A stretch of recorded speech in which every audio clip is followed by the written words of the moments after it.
In order to understand the question of whether we should buy or lease a new vehicle, we need to look at it from the perspective of the leasing company. Here's their cash flow diagram. So in the previous videos, we did cash flow diagrams from the perspective of the person who's going to drive the car. But remember that I said it's the leasing company that actually purchases the vehicle. In order for them to become vehicle owners and then rent the car back to you, they need at this time zero to make a big purchase from the dealer or from the manufacturer. So this is a big cash flow out representing the purchase price of the car. Then they're going to collect from you the monthly lease payments. We've previously called these L.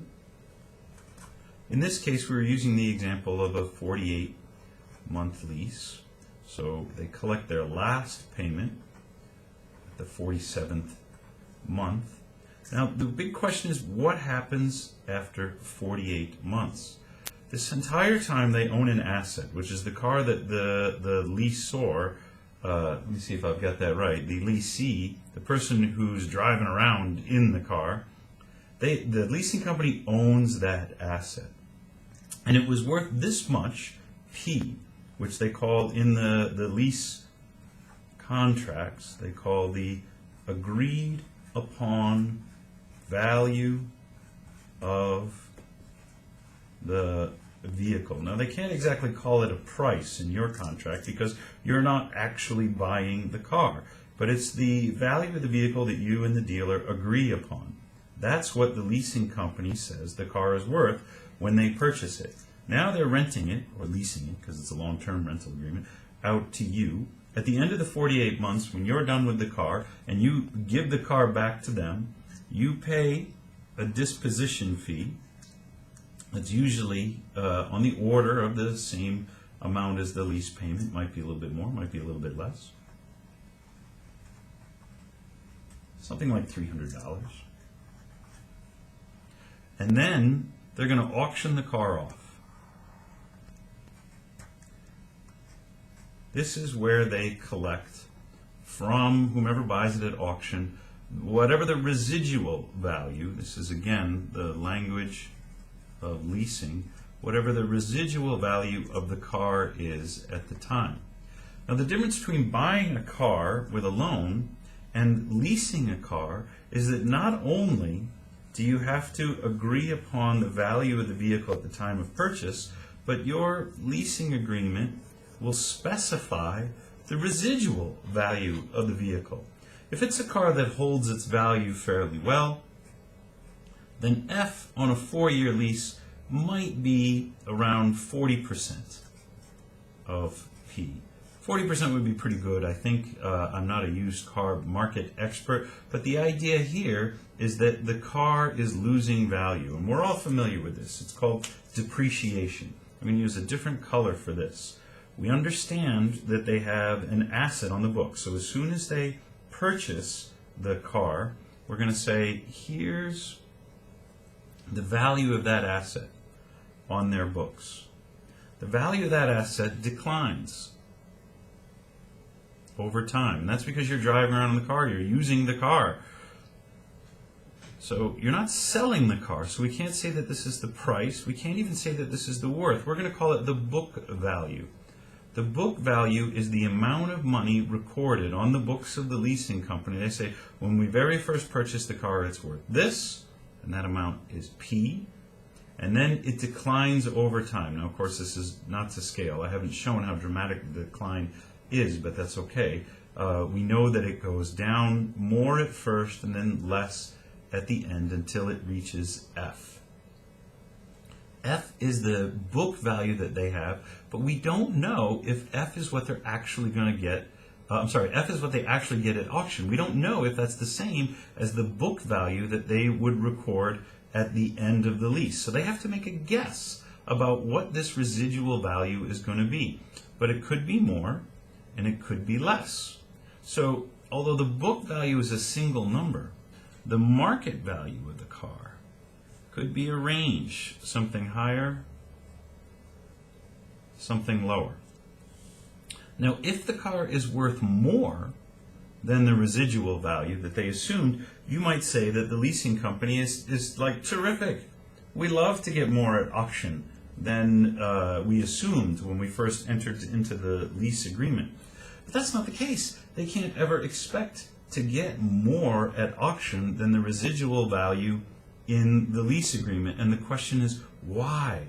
Why are they limited here? And the answer is in the option that the driver has to purchase the vehicle.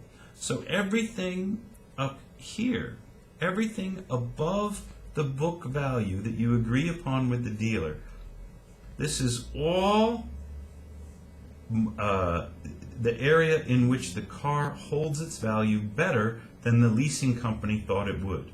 And in this area, it's advantageous for the buyer, that is the driver, to purchase the vehicle at the end of the lease. In order to do that, they'd have to get a bank loan or pay cash, but they purchase the vehicle at the end of the lease. Now, maybe they don't even like this vehicle, but if the vehicle is worth this much, and they can purchase it for the residual value here, then hypothetically, they could purchase the car here from the leasing company and sell it at auction themselves and realize the profit. So really, the leasing company has no reason to expect that they would get anything more than the residual value that you agree upon in the lease. But what happens if it's less? If the car loses value over the course of the lease, then it doesn't make any sense, not economically, for the driver to purchase it at the end of the lease agreement. They would be purchasing it for here, but it's really a car that could be purchased at auction for down here. So this area, this is where the leasing company takes risk.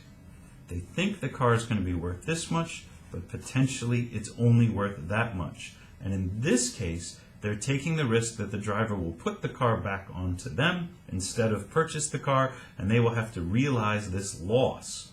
They're carrying it at this book value, but the market value is less, and so when they sell the car, they take a loss on their books.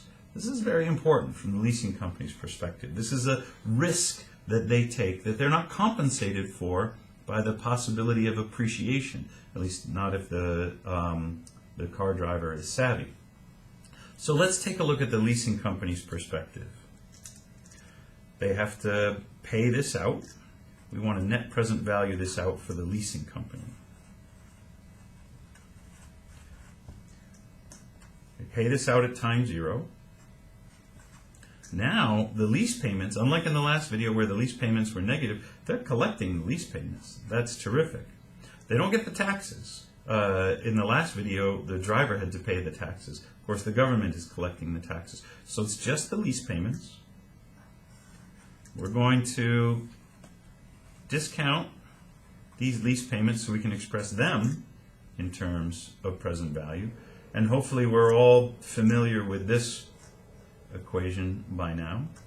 R to the n minus 1 R. Again, we're using a discount factor. And then what else happens? Well, here we have the possibility that they're going to collect F. F is uncertain.